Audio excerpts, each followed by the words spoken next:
I'll never forget what Palak said in one of her videos. She said the three ways to get a deal is one, to be the fastest. Second is to be good on terms. And third is to be good on price. And like, it's just stuck with me. Hey, this is Niti, and what you're about to hear today is a very special episode with one of the members from our portfolio program. We call these Sensei sessions. These interviews are designed to give you perspective about what you can achieve with the right strategies and execution. I hope you enjoy this episode, and for free resources, check out our show notes section to see how you can build and scale your portfolio.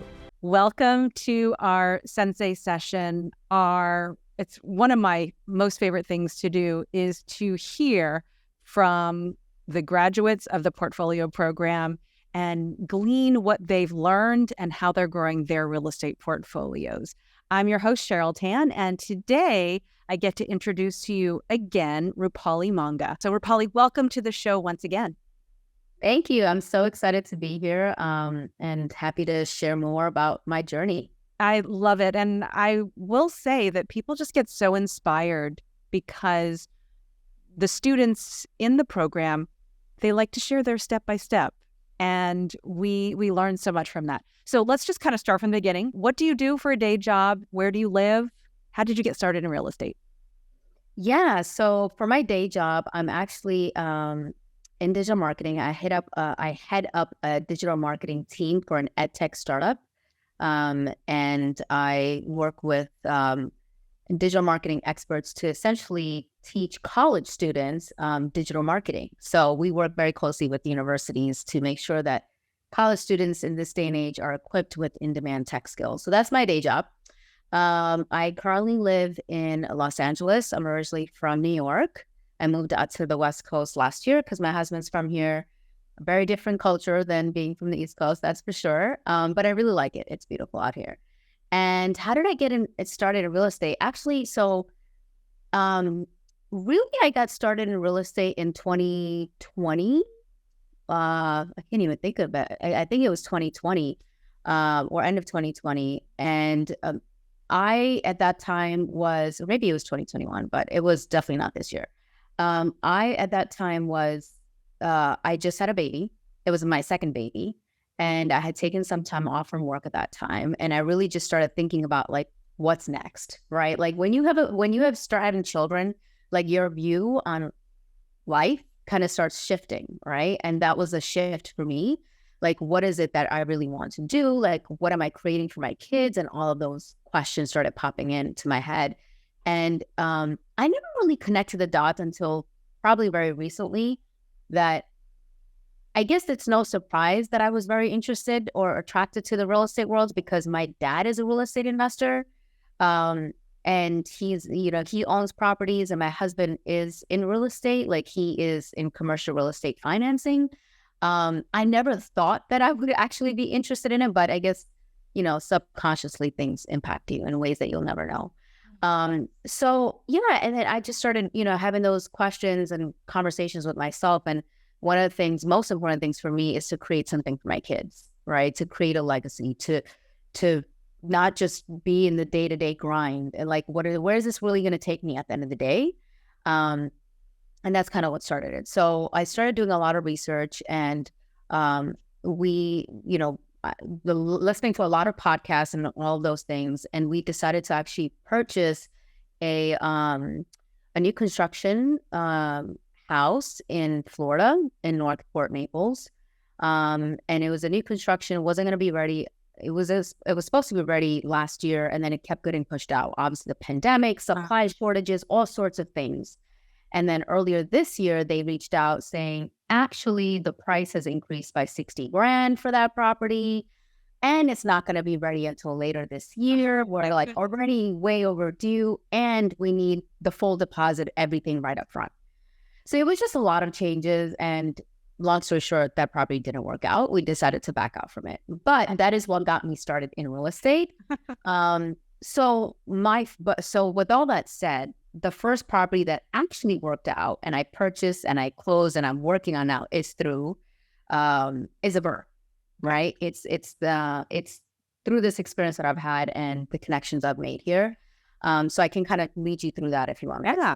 Well, the last time we had the opportunity to talk, you were just in the contract signing, I think, or something major had happened. So I want you to just to recap where the property is, where are you now, and you're still in another milestone for it. So where is this property that you purchased, your BRRRR property, and what about it made it attractive for you to kind of jump into this deal? Yeah, and I'm happy to share numbers. I would just have to pull it up. But at a high level, the property is actually located in Philadelphia. It's in the 19132 zip code for anybody that's in the Philly area.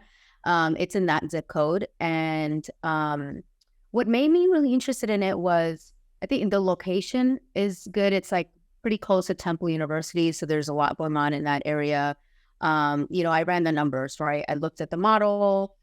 We purchased it at 86,000. It was 80,000, and we went up 6,000. We did over asking, and we actually didn't do contingencies or anything. We bought it as is, and the ARV was shooting anywhere between 200 to 220 ish. Wow. And then, so, obviously the ARV is really strong. And then we got a construction budget on it, which was very manageable for us, given what, we wanted to get, what we believe we'll get after the ARV, like once it's all done.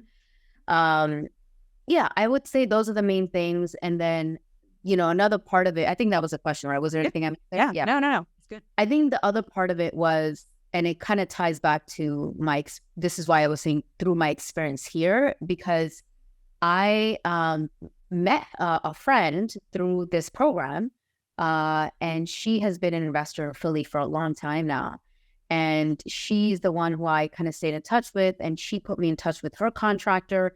And and things happened very fast. And I have to give full credit, because if that relationship wasn't there, it might have taken me a little bit longer, right? Because it might have taken me a little bit longer to find a contractor, because we all know it's hard to find good and available contractors these days. So yeah, everything just kind of started aligning, and maybe that's universe's way of telling me that this is the path you need to continue heading down. I think one of the things I've noticed just from talking with a number of you through these Sensei sessions is the community. And the community leads you where you need to go. And it whatever you call it, whether it's coincidence or what it needs to be, in some cases it's just because you did all the steps you needed to get to the right place, but you were ready once that opportunity came your way, even though it probably felt very fast, right? It probably felt like I need to make a decision yesterday, and it needs to happen, or else. Yeah, it felt so fast to me. And it's interesting because things have changed since then. Because when I got the property, I remember that week, because I'm in the West Coast, and obviously Philadelphia is on a completely different coast. I was telling my husband, I was like, something needs to change in order for me to get a property on the East Coast. So I need to be up at 4:30 in the morning to be looking at deals. Because I remember, I'll never forget what Palak said in one of her videos. She said the 3 ways to get a deal is, 1, to be the fastest. Second is to be good on terms, and third is to be good on price. And it's just stuck with me. And I was like, what can I do to get a deal, right? Because we know that it's so hard.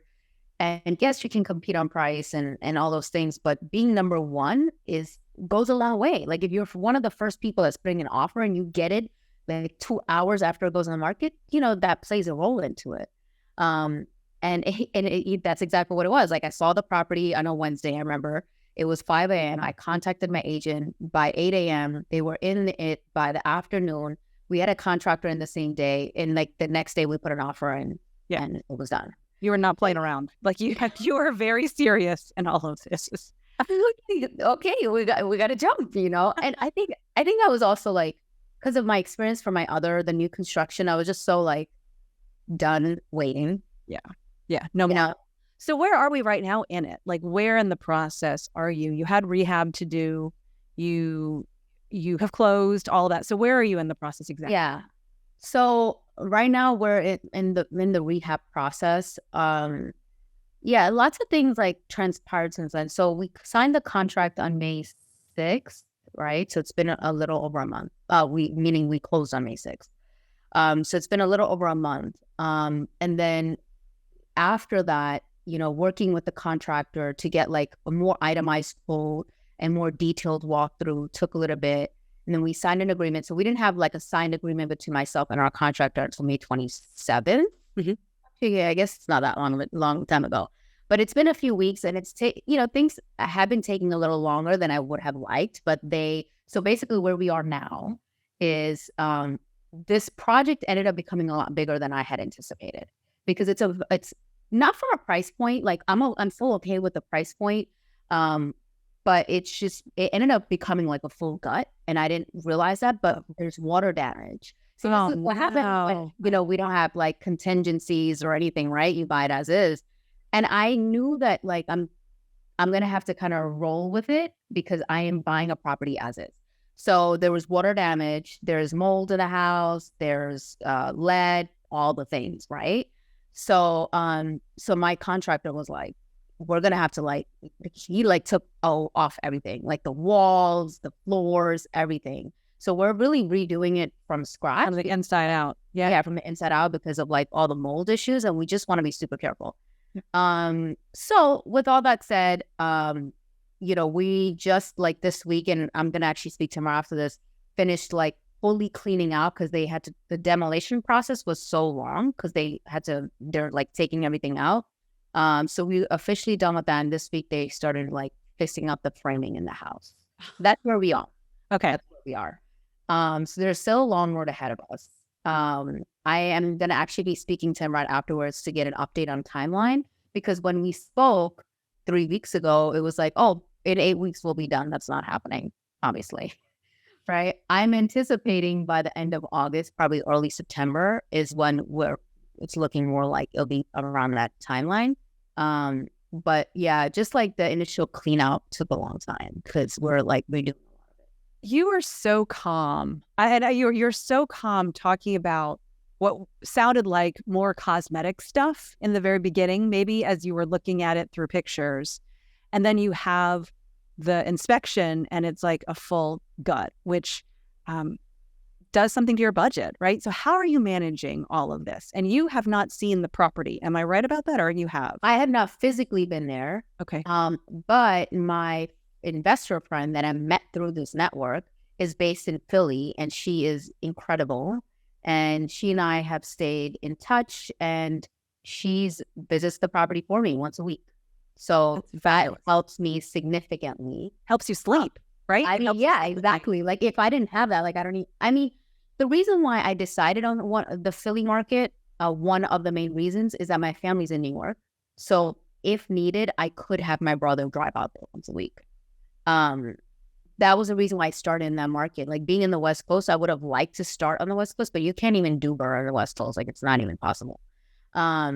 So, but that really helps because she'll send me pictures once a week. So in terms of like budget, quite honestly, and this is why I'm calm, the budget didn't increase as much as I thought it was going to increase. So he initially quoted me $44K for everything, and but that included HVAC. And now after everything, so he removed the HVAC and it went up to $47K. So it only went up $7,000, which it's $47K. Like it's not like $80K, it's still below 50, although I am anticipating a 15% contingency. Like I'd, buffer that in for anything. So I'm like, it still works with my numbers, basically. If it didn't work with my numbers, I'm probably freaking out. So, there's still a lot, like we're still early on in the process. And I think there's still a lot that needs to happen. And I want to continue seeing how things happen and hoping they all kind of go as planned, right? And then we take it from there, because my next goal is to buy a duplex in the Philly market. And if this contractor works out, like I'm game to do it with him and move on to a duplex. But I still am feeling him out right now. It's very interesting. It's kind of like a little bit of a dance, like dating a little bit, right? Trying to see the trust is it there? How far can you take it? I think it's interesting too, how you're thinking ahead. It's like, this is not the last thing.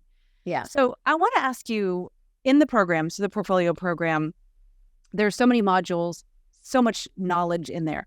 How has the program, how is the community? And I know that the investor who is in Philly has helped you, certainly, but how has the program helped you to kind of manage all of that's come your way through this? Yeah, I mean, I think from the basics, I had absolutely zero experience or knowledge of how to do BRRRR, right? So like, I think Palak says it in her, maybe in the sessions that we have with her, but also in one of the videos, she says, I don't care if, there's so many different things we're offering to you through this program. I don't care if you don't do any of them, but one thing I want you to do is watch the modules. And I wholeheartedly agree with her. I think that's really the most important part. The community is also very, very important, obviously, right? The relationships are very, very important. But I think the knowledge and like understanding how it all flows, the process of it was really, really valuable to me. And then that's one. And then the other thing too is, I think what I struggled with a lot was like, once you get into contract with the contractor, or for a property, like what happens after that? The process of like working with the contractor was a little confusing to me in the beginning. Like what comes first, what comes second, all of that. And I think just having the weekly calls, the weekend calls that Niti started doing have been super helpful, because you can jump on. And it's like, not only on Wednesdays do we have these calls with Palak, but hey, something comes up in the middle, you can jump on, a weekend call with Niti. And I definitely leveraged those, because there were things that happened and I'm like, shoot, I really need to speak to someone because I don't know. So I think those calls are a huge value add, right? We get to speak with two people who are obviously they're experts in this field and can answer our questions. Yeah, agreed. So as far as a takeaway, right? So if you're thinking about one thing from the modules or something that you learned, what would you say is something that someone who may be watching this and they're kind of waiting to get that first deal or waiting to kind of make their first move, what should they like watch again, or what should they study as they're trying to make that decision, that move? Yeah, I would say that I'm gonna say like you should study all of it, really. I was gonna say the same thing, but I'm gonna let you pick one. Really, you should study all of it. But I mean, if you're still like, if you haven't bought your first deal yet, I think the most important thing is definitely nailing down your area. That takes the longest, right? Because it took me the longest to figure out where I wanted to do it.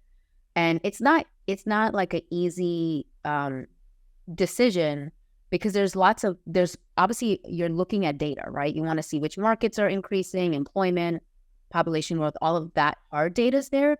Then a lot of it is like personal, right? Like, do you want to be close to the property? Do you have family there that can help out? Or other reasons, right? So I think those things is like really just getting very clear, like nailing down, like this is it, and not having shiny object syndrome, which is something I suffered from in the past. I think a lot of us do the shiny object syndrome, which is like there's other strategies, but there's also other markets. There's a lot of hot markets out there that you could do BRRRR in, right? So it's like just being like putting those like goggles on, if you will, and just being laser focused, like picking this. And it's okay to say like, hey, right now we're doing Philly, but my husband and I don't have plans to build the entire portfolio there. We actually want to pivot out of Philly into other markets, right? And like put our home base in one or two markets and grow there. But it's okay to select one market and start there if you feel more comfortable. And as long as obviously it's a growing market, and it's okay to pivot, right? Like, I think that's something I had to change my mindset on, because I was a perfectionist. I think I've done a good job, like not being a perfectionist anymore, because a lot of things are up in the air. But I think that's what I used to struggle with, is like, I have to get it right. I have to get them, like, this is it. But it doesn't have to be that way, right? You could just get started in one market, trust your gut, as long as the numbers work, the data makes sense, just run with it. And if you got to pivot down the way, it's all good. So I think that just getting clear on the market, and then the number piece, the financing, huge. I mean, that BRRRR spreadsheet is gold if you're trying to make that decision. I love what you said about not being afraid to just start, because I know you had the contact with the Philly investor and Palak is in Philly. So that makes sense to kind of go where there's a lot of information. But you can do whatever you want the next time you invest, right? I mean, you can do whatever you want. And I think that's comforting to know. I think that was the thing for me, is that there's so many nerves there, right? Like there's a lot of fear at the end of the day when you're doing something for the first time. With all of us, we feel that way. And I think like I've learned to understand what makes me scared. And it's like, and I'm like, you know what? Like if my fear of doing a long distance BRRRR is scary, well, what is going to help alleviate some of that like fear, right? If it means being closer to my family, even though, by the way, my family has not gone to that property once. So a part of me is like, what? But I needed that, right? Like I needed that mentally to know and to just like, I'm like, okay, if that's the thing that's going to get me started, let's just do it. So what is that like for you, right? Like thinking about that, like, what is that thing? What is that barrier that you can remove to be like, this may not be the perfect one, but it's okay because it's going to get me in the door. And once you're in the door, your mind starts, like you start feeling a lot more comfortable. Like, okay, I can do this. So it's a mindset game. A lot of it's a mindset. Everything is a mindset game, right? Whatever gets you to take that next step. The last time we spoke, I know you talked about just your time, and you mentioned it just a little bit ago. The things that you needed to do because you're West Coast time, we're East Coast time, and it really had to be something you were really intentional. Because you're not quite yet ready to invest on the West Coast. You're working on it, I'm sure, at some point in the future. But not quite ready. The numbers maybe are not quite there. For those who are wanting to invest out of state and might have a little bit of a time difference like you do, what are some best practices? And you talked a little bit about it earlier, but I mean, maybe a little more specific. You've got a young family, you're busy, you have a job, there's a lot happening. What does it really look like for you to make all of that happen?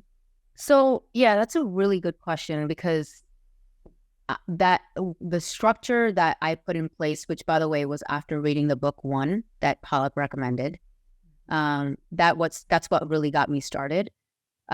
It was very important for me to get anything done. So more specifically, what I did is, so I do have two kids. I have a 4-year-old and a 21-month-old. So for any parents, you all know how that is, right? And I have a day job. So what I did was, because my life, there's so much and I have very little free time, I knew that I have to like get in my calendar and block it. So actually it's still on my calendar. So in the morning, so I went in like on a Sunday, I just sat down for like 15 minutes and I planned out my like next few months, and I blocked it in my calendar. Like I had to do it to like mentally, again, it's like my own mind, right? Like mentally get into that mindset that this is going to happen. So from 4:30 to, I think I put 4:30 to 7:30, I would work on real estate AM, right? 7:30 to 8:30, I put in my calendar, I get my kids up, get them ready, my son get him ready for preschool, all of that fun stuff. 8:30 to 9, I take a shower. I mean, it's this specific, right? Like I take a shower, I get ready. And then 9 to 4, I work on my day job. And then I literally put everything in my calendar. And then it's like all in colors, right? It's on colors in your Google Calendar and all of that fun stuff, right? And then 4 to 8:30, it's kids' time. No work, nothing. I'm all theirs. And then 8:30 to, I think it was like 10:30, I would work a little bit more. Like if it meant like my day job, I had to get some additional stuff done, or real estate stuff, right? There was like a lot of stuff happening. And then I would go to sleep and wake up and do it all over again.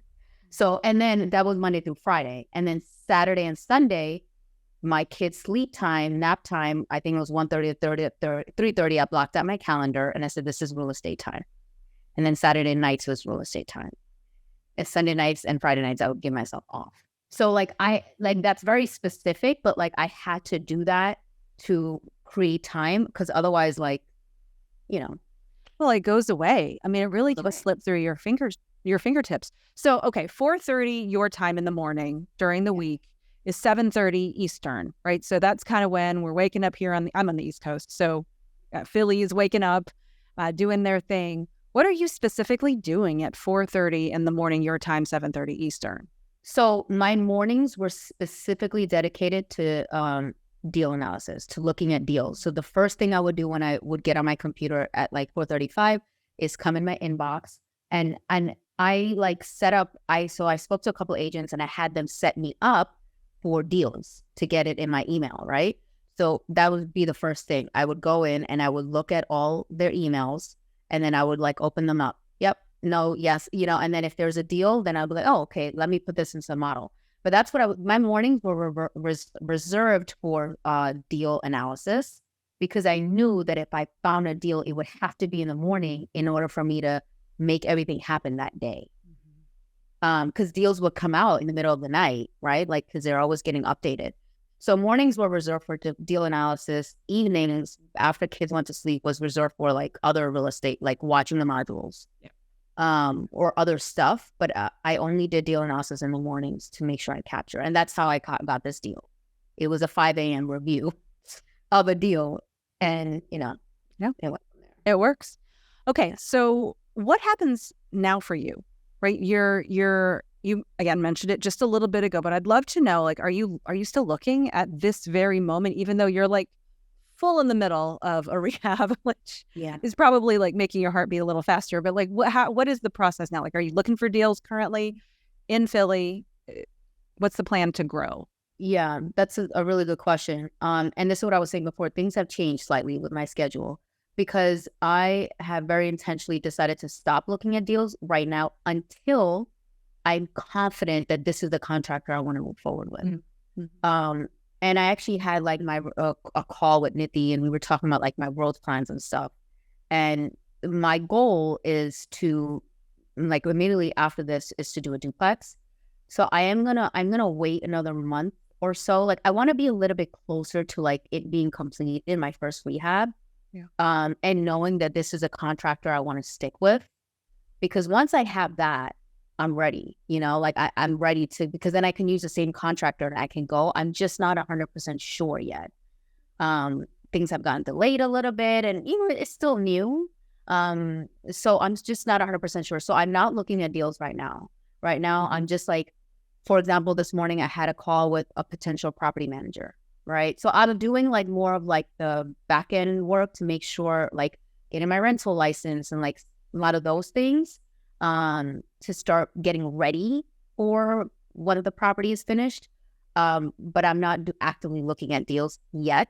Mm-hmm. So hopefully in the next month or so, I'll have a better idea, because my goal would be by like September, latest October, I want to buy a duplex. Yeah. A BRRRR duplex. So team is so important, right? And then you're continuing to vet this team member, your contractor, and you've got property managers kind of lining up potentially for the next time that you've got an opening, right? How are you handling that process? I mean, that's a whole other thing, right? Deal analysis is so different from team building, right? Essentially, that's what you're doing. You're team building. So how are you managing that piece of it? So you're vetting out your GC, your contractor. You're working to see if this is the person that you take with you through other deals. But how are you kind of managing that relationship, especially as you're so far away? Is it like a weekly meeting? Is it like a month? Is it a daily? Are you texting them all the time? I mean, what is that like? That's a really good question. And that is definitely the hardest part, I would say, for the first go around, right? Because I do a weekly phone call with him. Like, I'll call him on Fridays. So right after this call, I'm going to call him and just check in and stuff. And then I'll usually text him like another day, like in the middle of the week, like, hey, how's it going? What's going on? I have found that I think he's really good with what he does, like as a contractor, but it's hard. And from what I've been told, that this is not limited to this contractor. I don't know. I guess we'll find out as I get more experience. But like, for example, I've asked him to send me pictures so many times and I never get it. Right. And instead, so I rely on my contact to send me pictures. So I'm getting it through her, right. But it's like, is that a deal breaker? Right. And that you're thinking in your head. And that's what I'm trying to figure out now. Like, all right, look, if you do a really good job for me and you stay within budget, fine, I can manage some of those things that I personally might find a little annoying. Like, just do what you say you're going to do. So that's what I'm trying to figure out, right? Like, as long as the end product is good and we're within budget, I can work with it. I'll work with some of the more annoying aspects of it, right? Because it could be a personality thing. So I'm still figuring that out. But to answer your question, I have a call with him once a week. I just call him. And then I'll like do a text check-in with him another time. So like 2 days a week I check in. And then I have my contact there who will send me pictures once a week. So that's my way of like kind of staying on top of things. And I'm in constant communications with her. And I have a project, like an Excel spreadsheet where I document like, okay, so this week he was doing framing. We're still on framing. We're still on framing. Next week, we're going to do it. So I have like a little timetable that I'm managing the project. So mentally I can keep track of like when things started and when things ended. Right. So that's that. That is a challenging part. And that's why I was saying, like, I'm still like in that phase of learning and figuring out if this is the right person. Right. I don't know. We'll find out. I hope. I really hope. And then the property manager, those calls just started. I think I'm pretty sure I'm going to finalize on one property manager. But that relationship really hasn't started yet because obviously we're not at the full phase. But I'm going to finalize it and get that rolling so we can get some of the processes started there. That's great. What would you say about the program itself? So how would you recommend it to someone who is looking for support to grow a portfolio like you have started? I would say that like fully immerse yourself into it. And when I mean fully immerse yourself, doesn't mean, that you need to do everything that the program, provides to you, the resources and stuff. But I think a lot of it is getting very, very clear in the beginning on like, what is your vision too? I think this came up at some point in conversations with Palak. Like, what is it that kept me going? Because things did get frustrating when I wasn't like deals weren't working out in the beginning. I think it's just being very clear on like why you're here, right? Like, what is that vision? And Palak has us like write out our 5-year vision in the beginning. And I am like a big believer in like manifesting things and all of that. Like, I think there's a lot of power there. And so writing it out, and when the going gets tough, like I have it on my wall here next to me and I just will look at it. Like, this is what you want, Rupali. Like, don't give up, right? So like being very clear on that 5-year vision and really immersing yourself on the modules, like, and another quick tip for me, which I found very helpful. It's a very small thing maybe, but I felt like it was very helpful. When I was watching the modules, I would like screenshot the slides, because when I was done with them and when I was like in the middle of working with the contractor, instead of like repeating everything, I would like just look at my slide that I screenshotted. So just a minor tip, but just being organized with the information, I think will go a long way, because sometimes things are moving very, very quickly. Well, it's like school, and it is school in a sense, and actually in some cases more beneficial, I would almost say, in that you're using what you're learning. And I think that's a great tip. But the what you said about putting the vision up on your wherever, like a whiteboard or whatever in front of you, that's genius. I'm going to actually do that right now, because it's so easy to get sidetracked and sidelined by life, by the family stuff, by the stuff happening day to day in your job. Yeah. I just look to the side and I'm like, oh yeah, my 5-year vision. All right, I'll probably keep going. Don't stop. Stop. Okay. All right. No, don't stop. Actually, do not stop. Don't stop. But like, feel whatever you're feeling. Give yourself permission to feel it, but then look at it and then move on, So I think that's the thing. And then also the calls are super valuable. So valuable. I'm going to ask you to fill in the blanks of this sentence again. I know you've done it before. Maybe it's the same, maybe it's different, because our journey changes, right? So before the program, now I. If you would please fill in the blanks to that sentence. I mean, a very practical thing that I could say there. Before the program, I had no real estate properties or no investments, and now I have one, right? I mean, that's a very clear result of the program. Yeah. So yeah. Yep. That's it. That is definitely it. Rupali, anything else you'd like to add? Anything you'd like to maybe a push, a little bit of something to inspire the folks who are joining us here live, who will watch this later, if they're sitting on the fence, if they're trying to figure out what to do next? Yeah, this is maybe a little bit more specific in for people that are doing long distance investing. I think a big fear that we have as long distance real estate investors is forming the right team. And I was thinking about this long and hard actually recently. In this case, yes, I met my contractor through, I have a connection in Philadelphia that's helping me through the process, and helping me manage the contract process. And I was thinking, well, next year I want to move into, let's say, Jacksonville, right? That's like an area that I want to focus in on next year. And I don't have any relationships there, right? So what would I do? And I was thinking long and hard of that. And I think that at the end of the day, it really is truly about relationship building. So it's like, get out to the market at least once. So I see this question, I think Charles asked me this in the thing. So just to kind of, this ties in with my last point here, is that like, wherever you end up investing, like at least go visit it once, build up 1 or 2 relationships there. That is so, so important. And that's going to ease your nerves. It's going to make you feel a lot more comfortable, especially as a long distance investor, that you have 1 or 2 people that you can rely on, right? So if anything, like relationship building, in my opinion, is probably the most important aspect of a real estate investor. The knowledge, of course, is, right? But like ongoing, it is building those relationships. Get out in that market. There's a conference that I'm going to, a big real estate conference that I'm going to in San Diego. And I'm only going there because I'm like, I want to expand more nationally, and I need to make more friends in the investing space, right? I need to expand my investor network and build relationships in these other states that I have no relationships in. So I think that get out up to the market, meet 1 or 2 people there, an agent, make connections through obviously this platform here. There's other platforms too.